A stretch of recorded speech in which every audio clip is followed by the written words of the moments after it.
도널드 트럼프 미 대통령의 탄핵 조사를 위한 두 번째 공개 청문회가 우크라이나에 대한 압력을 거부해 경질된 마리 요바노비치 전 대사를 증인으로 출석시킨 가운데 진행됐습니다.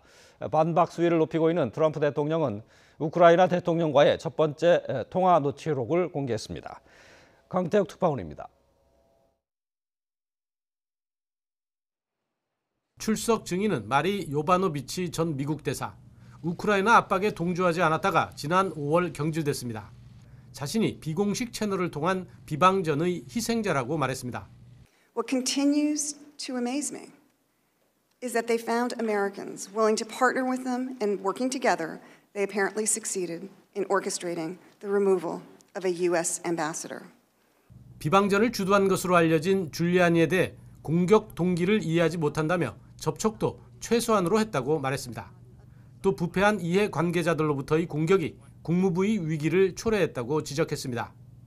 And the State Department would not issue a statement in support of you against false allegations because they were concerned about a tweet from the President of the United States? That's my understanding. 청문회 시작에 앞서 트럼프 대통령 측은 그동안 공언한 첫 번째 통화를 요약한 녹취록을 공개했습니다. 지난 4월 21일 대통령 전용기에서 대통령 당선자 신분이던 젤렌스키에게 전화를 걸어 16분가량 통화한 내용으로 당선 축하 인사를 나누는 게 대부분입니다. 또 트럼프 대통령이 백악관에 초대하고 싶다고 하자 젤렌스키 대통령이 흔쾌히 수락한 내용도 포함됐습니다. 하지만 바이든 전 부통령이나 우크라이나의 비리 조사, 미국의 군사 원조 등에 대한 언급은 전혀 없습니다. 청문회에 앞서 공개된 뒤 공화당 간사 의원은 녹취록을 읽는 등 여론전을 펴기도 했습니다.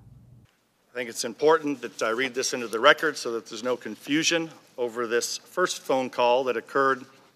이런 가운데 2016년 대선 당시 트럼프 대통령의 비선 참모였던 로저 스톤은 러시아 스캔들 조사 과정의 위증과 조사 방해 등의 혐의로 유죄 판결을 받아 최대 20년형의 선고를 받아야 하는 처지에 놓이게 됐습니다. 워싱턴에서 YTN 강태욱입니다.